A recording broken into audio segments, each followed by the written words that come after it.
Welcome to this afternoon session, and I leave the floor to our first speaker, who is Frederik Krabbe from the University of Aarhus, and the title of the paper is Asymptotic Properties of the Maximum Likelihood Estimator for Markov-switching Observation-Driven Models. Frederik, thank you. Yes, thank you very much. So, although it's a rather long title, it is what it is, nothing more and nothing less.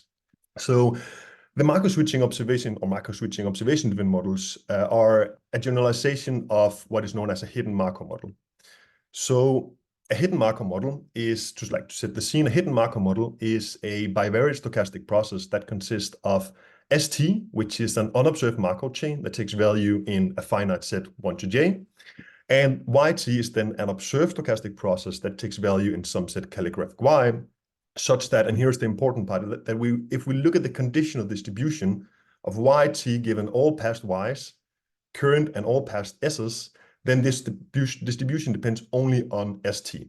So as you can see here, this is depicted in the figure down here, where we have the unobserved Markov chain in which the dependence is, and then we have the observed process.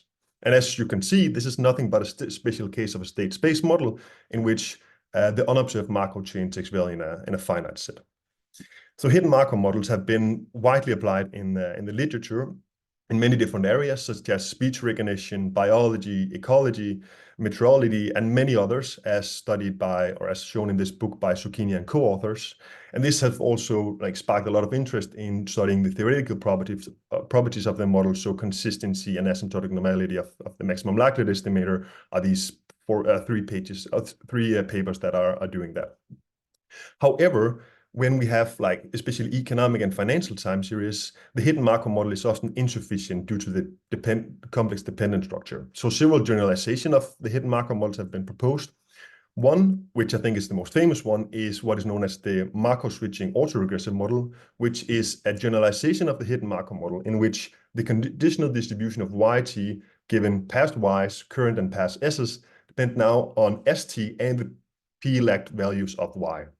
This model was originally proposed by Hamilton in 1989 to model economic growth, but it has also been used to model daily financial returns by Kai and Hamilton and Tunzel by respectively the Markov-switching AR model and the Markov-switching arch model. A lot of theory have also gone into, a lot of research have gone into developing the theory for these kind of models, so stationarity and agadicity for a general class proved by Frank and Sakwan from 2001, and consistency and asymptotic normality by, in this paper in Annals of Statistics by Dusch, Molina, and Rudin from 2004. Another generalization of not only the hidden Markov model, but also the Markov-switching autoregressive model is what is known as a Markov-switching observation-driven model, in which the conditional distribution now of YT given past y's, current and past s's depend on all past y's and ST. So application of these kind of models have been applied in finance, like we have the Markov-switching guards model proposed by Haas and co-authors, but also in meteorology in a recent paper by Harvey and Palumbo here. However, this model class here, to the best of my knowledge, we know relatively little about this model, or this model class here. Stationarity and agadicity is only proved in a special case by, or in some special cases by Liu for the Markov-switching guards model. And to the best of my knowledge, no results exist on consistency and asymptotic normality of the maximum likelihood estimator. And this is exactly the contribution of this paper. So we consider a general Markov-switching observation-driven model that nests a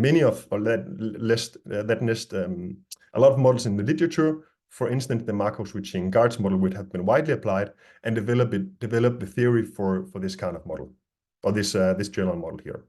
Stationarity and agadicity, I will not consider stationarity and agadicity in this paper, in this presentation, because I'm basically using the same method as Liu here, but the main contribution of the paper is consistency and asymptotic normality, which I will focus on in this presentation.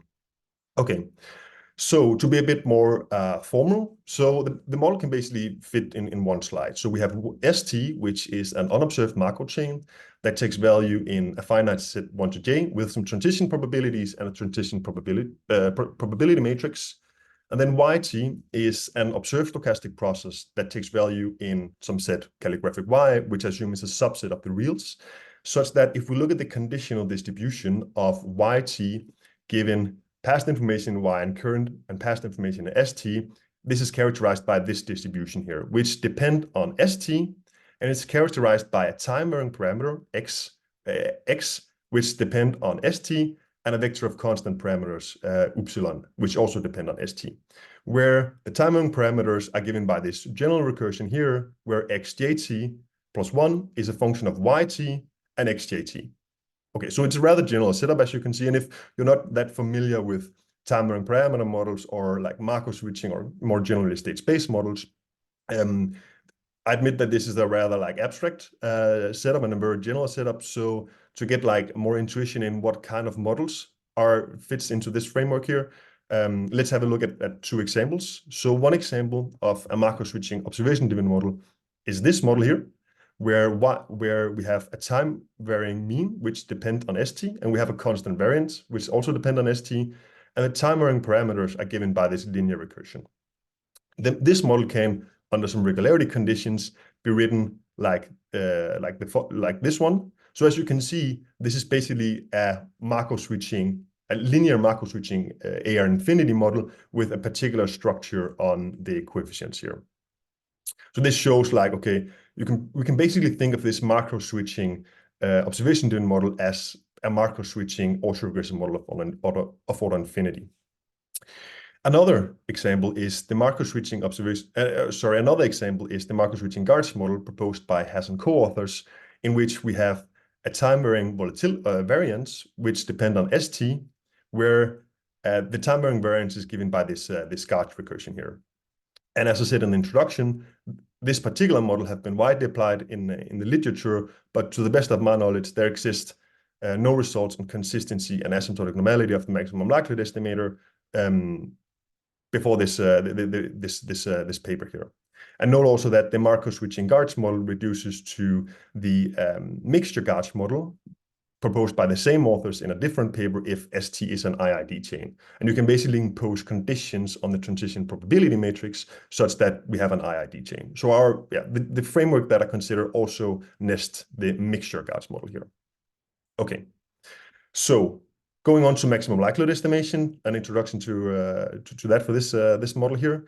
So the parameters that we want to estimate are the transition probabilities and the vector of constant parameters upsilon here, and it takes value in this set here, and we have like with the true parameter denoted by theta naught.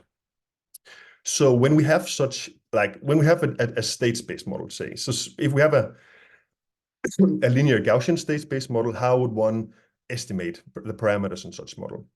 So one would obtain a filter which consists of a filtering step and a prediction step, and then you would get the likelihood and hence the log likelihood as a byproduct of that one. The story is the same for the hidden Markov model, the Markov-switching autoregressive model, as well as the Markov-switching observation-driven model.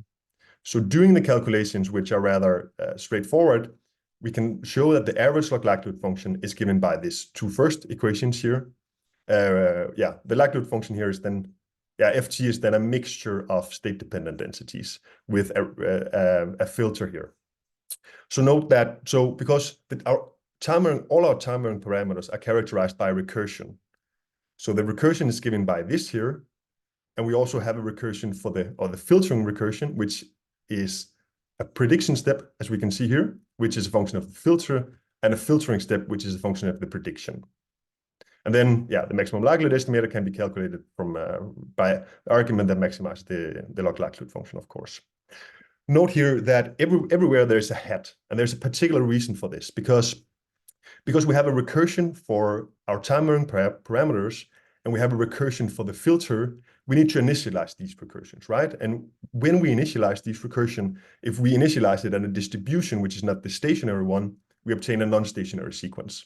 So this hat refers to the fact that we are initializing it at we're initializing this recursion here, the time-varying parameters, and we are initializing this recursion here, which is the filter. Okay, so moving on to consistency. So let me briefly talk about like the approach taken here. So basically one needs for consistency, there's basically two ingredients, right? You need an almost sure convergence of your average log likelihood function, and then you need an identification condition. The thing is that the first step here is a bit more complicated because, as I just said, we have a non-stationary.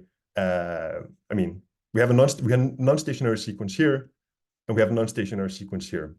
So we cannot just straightforward apply a law of large numbers for our average log likelihood function to get the almost sure convergence. So to get the almost sure convergence, we need basically two steps. We need first to show to study the asymptotic behavior of these timing parameters here and the asymptotic behavior of this sequence here, and show that each of them converges to stationary ergodic sequences for any initialization, such that we can approximate this average log likelihood function by a stationary an ergodic average log likelihood function. And then we can apply, so that's the first step. And then in the second step, we can apply a law of large numbers for, the average log likelihood function evaluated in a stationary ergodic sequence. And then we need an identification condition in the end. Okay, but first, so that's the approach taken here. But first, our main assumptions.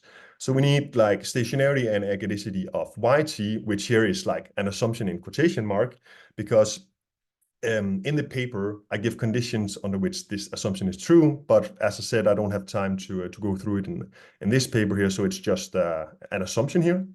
Then we need compactness of the parameter space, some regularity conditions, continuity, differentiability for these state-dependent densities, and some regularity conditions on the time-varying parameters. Okay, so that's our assumptions, and then the first thing we need to do is we need to study the initialization of the time-varying parameters, which is done in this lemma 1 here. So if we for each j let lambda bar jt be given by this here, then this lemma basically says, okay, assume that assumption, some of the regularity conditions hold, and moreover assume two moment condition and then a contraction condition, but not in the strict sense, on average. Then for each j, the sequence given by this here, which is not initialized, is stationary and ergodic, and the sequence that we initialize and use to calculate the log likelihood function converges uniformly exponentially fast, almost surely to the stationary ergodic sequence here for any initialization that we choose. Okay, so now we have taken care of the time-varying parameters, but we also have initialized the filter, which is, so in this lemma 2 here, I basically show the same for the filter. So we need assumptions we need some of the regularity conditions and the condition in lemma 1 to hold. And then the only thing that we need other is a small moment condition. Then the filter recursion here is stationary ergodic, the filter recursion here, which is again, it's not initialized. This one is stationary ergodic. And the filter that we initialized and used to calculate our average log likelihood function converges uniformly exponentially fast, almost surely to the stationary ergodic sequence here for any initialization. And of course, it also, as a corollary to lemma 2, we also get convergence of the prediction step. So note here that, I mean, when you're dealing with time-varying parameters, this is pretty straightforward. You basically use a theorem according to Boucherol here. However, to obtain this lemma, it's a bit more complicated because we have a non-stationary stochastic recurrence equation. So we need to use theory developed by Straumann and Mikas in their paper. The way that, so in this paper by Dusch and Moulin and Rudin, who study Markov-switching AR models, they basically obtain the same thing, but they rely on, because they always have like a Markov processes, they rely on theory for Markov chains, but we don't have Markov process here because we have an infinite memory, so non-Markovianity. So we need to use theory for stochastic recurrence equations here to obtain both lemma 1 and lemma 2. And the lemma 2 is a very intuitive result because our underlying process, our underlying unobserved Markov chain forgets in its initialization. So it's very intuitive also that our filter inherits this property, provided that the time-varying parameters do the same. Okay, so as I said, like now we have taken care of the first step in the almost sure convergence. The second step follows from this moment condition here, such that we can apply a law of large numbers for the average log likelihood function evaluated in the stationary ergodic sequence, and then we need an identification condition. And then we get our consistency result. Okay, so far so good.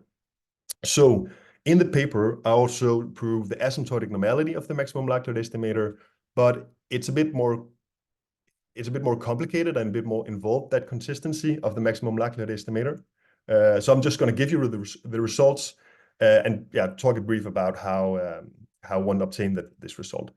So under Moore assumption, it's a very vague theorem here. We also get asymptotic normality of the maximum likelihood estimator. And one have to use the same reasoning instead of because one have like a score function and an observed information that are non-stationary. So you basically need to show that these converges to stationary and ergodic counterparts. And then you can use a central limit theorem for the first one and a law of large numbers for the second one.